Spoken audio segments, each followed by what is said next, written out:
کفار و مشرکین نے دیکھا، کہا کہ نہیں، اس آواز کو بند کرنا آسان نہیں ہے، اس آواز کو پھیلنے سے روکنا آسان نہیں ہے۔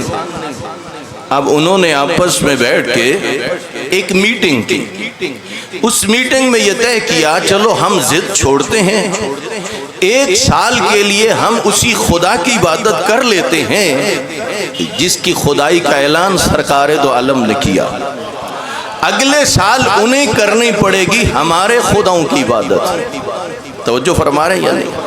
یہ آپس میں وہ کیا کر رہے تھے؟ یہ میٹنگ کر رہے تھے۔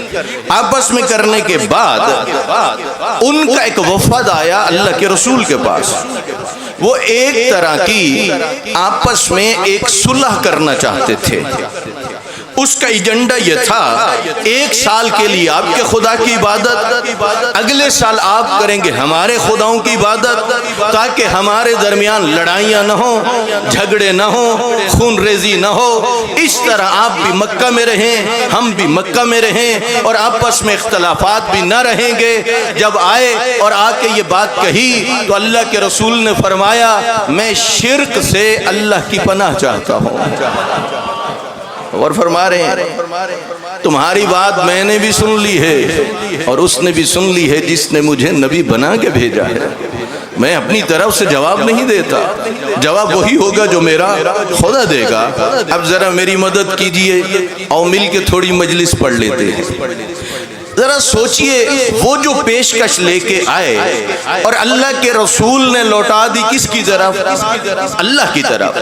اب وہ کہہ رہے ہیں ایک سال کے لیے ہم آپ کے خدا کی عبادت کریں گے، اگلے سال آپ کو کرنی پڑے گی ہمارے خداؤں کی عبادت۔ اللہ کی شان یہ ہے کہ وہ وحدہ لا شریک ہے، اگر ان کی بات مانی جائے تو یہ شان الہی کے خلاف ہے۔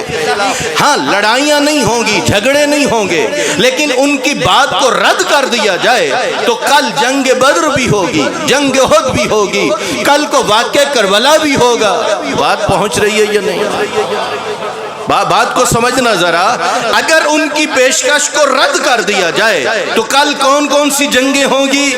جنگ بدر بھی، جنگ احد بھی، واقعہ کربلا بھی ہوگا۔ اب ذرا دیکھیے اللہ کا وہ دین جو لڑائی جھگڑے سے روکتا ہے، جو محبت کا پیغام دیتا ہے، جو اخوت کا پیغام دیتا ہے، وہ اللہ کا دین جو کہتا ہے مل جل کے رہو، لیکن جب مسئلہ عقیدہ توحید کا آتا ہے تو پروردگار عالم ایک آیت نہیں، دو آیتیں نہیں، تین آیتیں نہیں، پوری سورت دے کے جبرائیل کو بھیجتا ہے میرا پیغمبر ان سے یہ کہو بسم اللہ الرحمن الرحیم قل یا ایھا الکافرون لا اعبد ما تعبدون۔ میرا نبی ان کی پیشکش ان کے منہ پہ مار اور کر اعلان میں نہیں کر سکتا عبادت ان کی جنہیں تم لائق عبادت سمجھتے ہو۔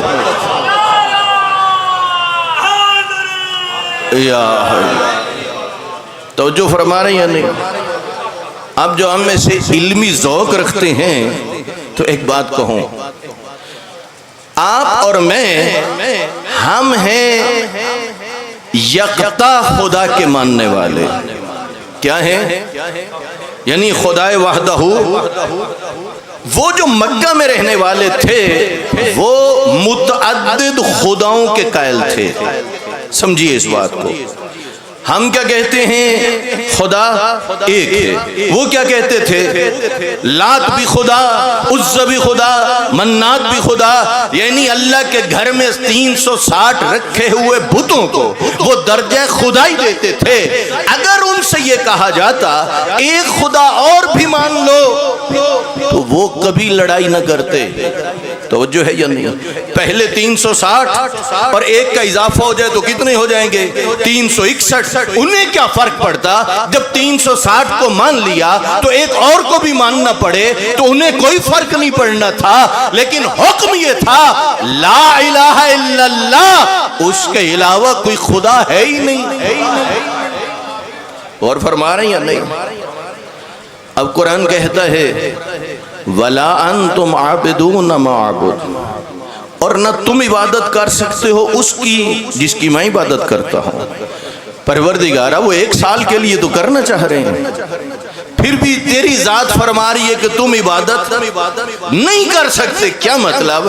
یعنی جو اللہ کے علاوہ کسی اور کو بھی معبود سمجھ کے پھر اللہ کی عبادت کرے اسے موحد نہیں کہتے، وہ مشرک ہوتا ہے. توجہ فرما رہے یا نہیں؟ موحد کب بنے گا؟ جب اللہ کے علاوہ سب کی کیا کر دے؟ وہ نفی کر دے.